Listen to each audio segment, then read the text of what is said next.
Hello students, this is Chandana and I welcome you to Business Studies class. In this class, we are going to start with the fourth chapter, that is Business Services. In this chapter, we will be learning about various services which are necessary for doing any business. Now before telling you about various services, first we need to understand the difference between goods and services. Goods and services के बीच में क्या difference होता है पहले वो जानना ज़रूरी है.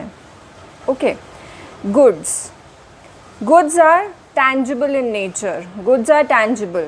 Tangible means which you can touch, see, feel is goods. Like this paper. This paper is a good. Why? Because I can touch it, I can see it, I can feel it. Right? This pen is a good. Why? Because I can touch it, see it and feel it. This is tangible in nature. It has physical existence. तो ये क्या है? Good है. Services are intangible. Intangible means which you cannot touch and see are services. Like I am teaching you. I am giving you my services, but you cannot see it, you cannot touch it. Right? तो ये क्या है? Service है. The same way if you go to a doctor, doctor gives you treatment, right? He checks your body, he gives you a treatment, he writes a prescription, दवाई लिख के दे देता है, ही गिव्स यू अ ट्रीटमेंट. So he is not giving you any good, कोई good नहीं दे रहा है, but he is providing you his services, right? Although वो जो मेडिसिन अगर आप वहाँ से परचेज कर रहे हो, मेडिसिन दे रहा है, तो medicine is what? Medicine is a good, but आपको जो ट्रीटमेंट लिख रहा है, बता रहा है कि आप इस डिजीज़ से सफ़र कर रहे हो, so that is services. The same way if you go to a lawyer for his advice, उसकी कंसल्टेंसी के लिए आप लॉयर के पास जाते हो, तो लॉयर जो एडवाइस दे रहा है वो क्या है? His services. The same way, if you go to a movie hall to watch a movie, right? तो मूवी जब देखने जा रहे हो, मूवी हॉल में देखने जा रहे हो, तो वो एक सर्विस प्रोवाइड कर रहा है. It is providing you entertainment service. So services are intangible in nature. आप इंटरनेट सर्विस यूज़ कर रहे हो, can you see internet? Can you touch internet? No, but you are enjoying the services of internet, right? तो वो क्या है? Intangible है. And goods are tangible, which has physical existence. Services are intangible because it doesn't have its physical existence. Second point is that goods are homogeneous and services are heterogeneous. Homogeneous means which is same, right? And services क्या? Heterogeneous, which is not same. अब goods को हम homogeneous क्यों बोल रहे हैं? Because suppose I buy this pen, मैं ये pen it's written Win Force on it, right? अगर मैं ये विन फोर्स के 10 पेन खरीदूँगी, if I purchase 10 pen, same black colour, Win Force, 10 pen, it will be all same. ये मैं कहीं से भी खरीदूँगी, ये क्या होंगे? सेम होंगे, right? That means goods are homogeneous in nature. The same way suppose I buy this business studies book of Poonam Gandhi VK publication, and यही वाला edition suppose I buy it from anywhere. Suppose I buy it from Rajasthan, one book from Uttar Pradesh, one book from Gujarat, it will all be same, right? The color of the cover page, the content, the size of the book, the weight of the book, it will all be same, and therefore we say that goods are homogeneous. But services, they are not always same, right? ये अलग अलग होती हैं. Now I am teaching you today, I am teaching very efficiently today. आज मैं बहुत अच्छा पढ़ा रही हूँ. Now suppose tomorrow I am not feeling well, right? Or maybe I am sad, maybe I am worried because of any reason, right, या I am not feeling well, तो क्या मेरी सर्विसेज उतनी ही अच्छी होंगी जितनी आज हैं? No, it will vary, right, it will vary. तो हमेशा सर्विसेज एक जैसी नहीं होती है। ओके, और another example is, suppose I am teaching you business studies, I am teaching you this topic and same topic is taught by any other teacher to you. ये same topic किसी और teacher ने आपको पढ़ाया, तो क्या हम दोनों का स्टाइल सेम होगा? नहीं, I'll be having a different style of teaching the same topic, and that other teacher will also be having a different style of teaching the same topic, right? And therefore we say that services are heterogeneous, they are different. चाहे हम एक ही topic पढ़ा रहे हैं दोनों teachers, पर दोनों के स्टाइल अलग होंगे, राइट? या मैं ही वो टॉपिक आज पढ़ा रही हूँ, कल पढ़ा रही हूँ, so maybe it will be different, right? Because I am not well, तो हो सकता है कि कल मैं इतना अच्छा नहीं पढ़ा पाऊँ। सो सर्विसेज वेरी करती हैं, but goods remain the same. Okay, now come to the third point, goods can be separated from provider. Goods can be separated from the provider, but services cannot be separated from the provider. Now, like for example, suppose this book is there. Okay, ये book है VK publication की। अब ये जो book है, now the owner of the book या the publication का जो owner है, क्या वो खुद आके सब students को ये book sell करते हैं? No. He will not go to each and every student to sell his book of business studies. वो खुद नहीं जाएंगे, राइट? ये बुक कैसे सेल हो जाती है? ये बुक सेल हो जाती है होलसेलर्स के थ्रू, रिटेलर्स के थ्रू, डिफरेंट स्टेशनरी पीपल के थ्रू ये बुक सेल होती है, राइट? तो goods can be separated from provider. VK publication के ओनर को सबको बुक सेल करने की ज़रूरत नहीं है, right? But services cannot be separated from provider. Now I am teaching you business studies, so I will have to be present in order to provide my service. मेरी जगह कोई और सर्विस आपको नहीं दे देगा। The same way if you go to a doctor, एक doctor के पास अपने आप को दिखाने चाहते हो, तो डॉक्टर को वहाँ प्रेजेंट रहना पड़ेगा अगर उसे सर्विस देना है। डॉक्टर की जगह कोई और नहीं बैठ जाएगा, राइट? बट गुड्स के केस में ऐसा नहीं है। गुड्स के केस में ओनर को प्रेजेंट होना ज़रूरी नहीं है। गुड्स तो होलसेलर्स के थ्रू भी सेल हो जाते हैं, रिटेलर्स के थ्रू भी सेल हो जाते हैं। The owner of the good need not to be physically present, right? That means ये जो वीके पब्लिकेशन की बुक है, इनके ओनर को हमेशा प्रेजेंट नहीं होना पड़ेगा इस गुड को सेल करने के लिए, राइट? बट सर्विसेज, अगर मुझे सर्विस प्रोवाइड करनी है, मुझे आपको पढ़ाना है, so I will have to be present in order to provide my services. Okay, now coming to the fourth point, consumers participation is not necessary. Customers participation, or you can say consumers participation is not necessary. Customers participation is necessary in case of services. Now we come here. Goods के case में क्या है? Customers participation is not necessary. आज आपको ये book खरीदनी है, तो ज़रूरी नहीं है कि आप ये खुद परचेज़ करके लाएं, right? Your parents can go and buy this book, or maybe any of your friend can go and buy this book, right? आपको वहाँ प्रेजेंट होना ज़रूरी नहीं है। Customer participation is not necessary. Customers participation is not necessary. आप customer हो क्योंकि आपको ये बुक चाहिए। आपके पेरेंट्स भी आपको ख़रीद के दे सकते हैं, आपके फ्रेंड्स भी खरीद के दे सकते हैं, रिलेटिव भी खरीद के दे सकते हैं।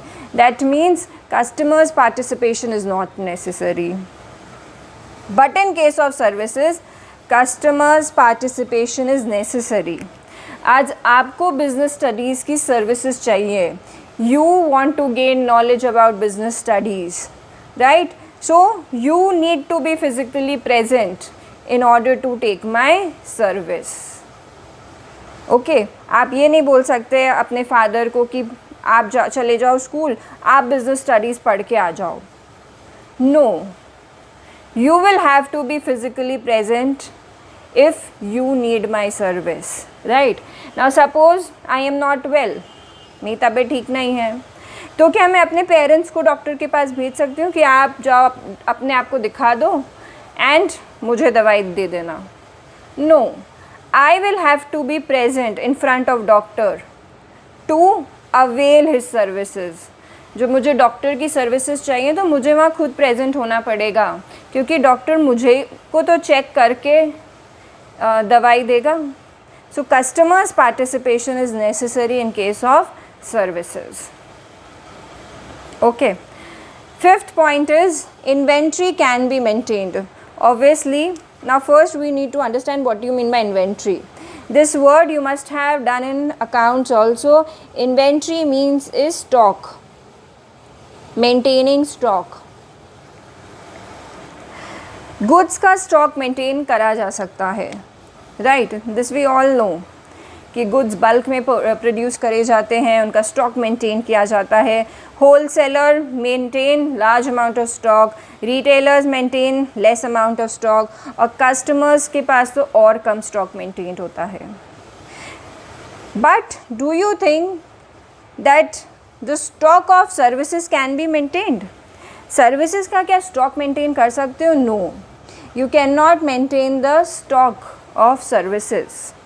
क्या मैं अब जो पढ़ा रही हूँ आपको, ये जो सर्विस दे रही हूँ, क्या मैं उसका स्टॉक मेंटेन कर सकती हूँ? नो.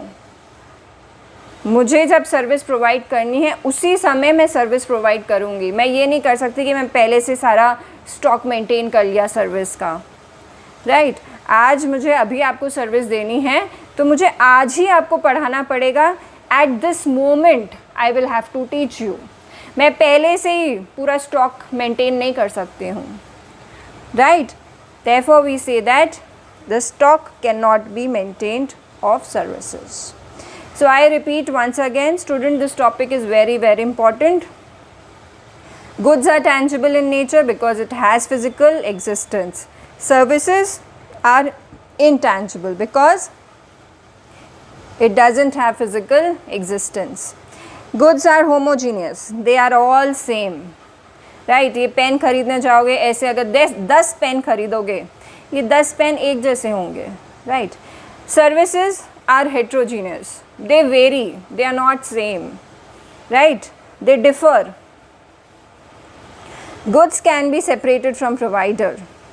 आपको गुड्स कोई भी सेल कर सकता है. गुड्स बनाने वाले का होना ज़रूरी नहीं है, मैन्युफैक्चरर का प्रेजेंट होना ज़रूरी नहीं है. बट सर्विसेज में क्या है? जो सर्विस प्रोवाइड कर रहा है उसका प्रेजेंट होना ज़रूरी है.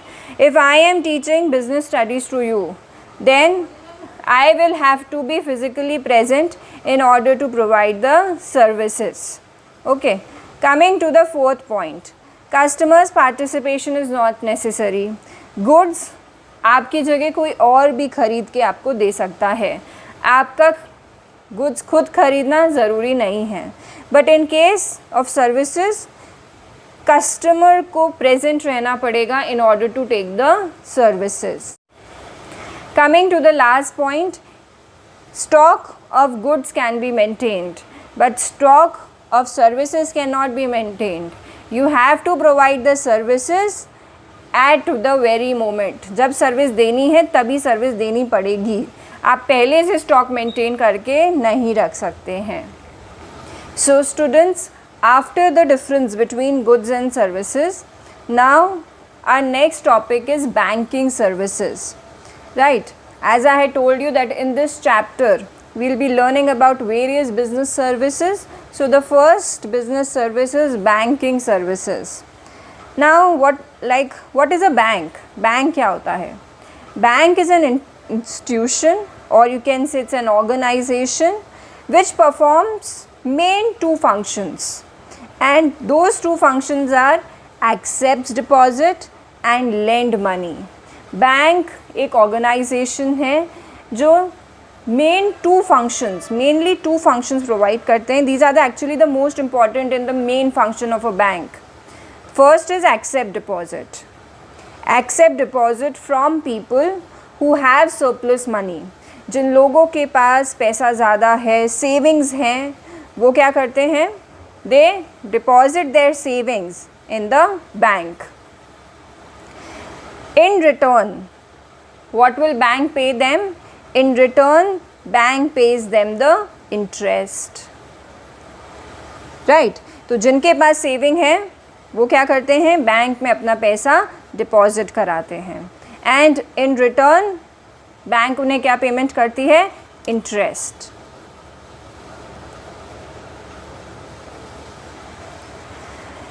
The bank also lends money. Bank also lends money to those people who require funds. जिनके पास फंड्स की शॉर्टेज होती है, डेफिशिट होता है. Shortage, deficit means shortage of funds, जिन्हें पैसे की रिक्वायरमेंट है. तो बैंक उन्हें क्या प्रोवाइड करती है? बैंक प्रोवाइड्स देम लोन, और you can say bank lends them the money. अब बैंक पैसे दे रही है तो क्यों ऐसे ही देगी? नहीं. In return, bank also charges interest from those people to whom bank provides them loan. जिन्हें मनी लेंड कर रही है, लोन प्रोवाइड कर रही है, बैंक बदले में उनसे क्या चार्ज करती है? इंटरेस्ट. और जिनके पास सरप्लस मनी है, जो बैंक में पैसा डिपॉजिट कर रहे हैं, उनको बैंक क्या दे देती है? इंटरेस्ट. राइट. सो ये बेसिकली टू मेन फंक्शंस हैं. Right, there are other functions also of a bank, like opening of a locker. You can open a locker in the bank and keep your jewelry there. Right. Then there are various bonds that banks sell. बहुत सारे bonds sell करती है. There are various accounts you can open in a bank. We'll be learning about those accounts. कौन से accounts आप bank में open कर सकते हो. You can do daily transactions. अगर आप बिज़नेस चला रहे हो तो आप रोज़ के ट्रांजैक्शंस भी कर सकते हो through a bank. There are various ways through which you can do the financial transactions.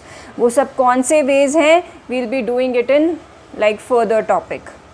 Okay, but अभी क्या जान लो कि the main two functions of a bank is to accept deposit and lend money. Now students, there is a question that arises कि bank के पास वो पैसा कहाँ से आता है जिससे वो लोगों को मनी देता है या मनी लेंड करता है, या बैंक के पास पैसा कहाँ से आता है जिससे वो लोगों को लोन देता है. सो स्टूडेंट्स, ये जो फंड्स एज लोन दे रहा है बैंक, ये वही फंड है जो कि सेवर्स ने, जिन लोगों ने फंड्स सेव करे हुए हैं और बैंक में डिपॉजिट किए हैं. हम जैसे लोग जिनके पास सेविंग्स होती हैं वो बैंक में पैसा डिपॉजिट करते हैं. राइट. एंड ये जो पैसा बैंक में डिपॉजिट करते हैं, उसी में से बैंक उन लोगों को लोन्स देता है who have shortage of funds. तो लोगों के मन में, बहुत बार स्टूडेंट्स के मन में क्वेश्चन आता है कि बैंक के पास लोन देने के लिए पैसे कहाँ से आते हैं. तो ये वही फंड्स हैं जो सेवर्स मतलब जिनके पास सेविंग है और बैंक में फंड्स डिपॉजिट करते हैं, उसी पैसे में से जिनके पास फंड्स की शॉर्टेज है उन्हें लोन दे दिया जाता है. Okay, so this was little about bank. Now we are going to do different types of accounts which you can open in a bank. Various types of bank accounts are there which you can open in a bank, right? So we'll be learning about saving deposit account, current account, fixed deposit account, recurring deposit account and multiple deposit account. We'll be learning about these 5 types of accounts. Okay.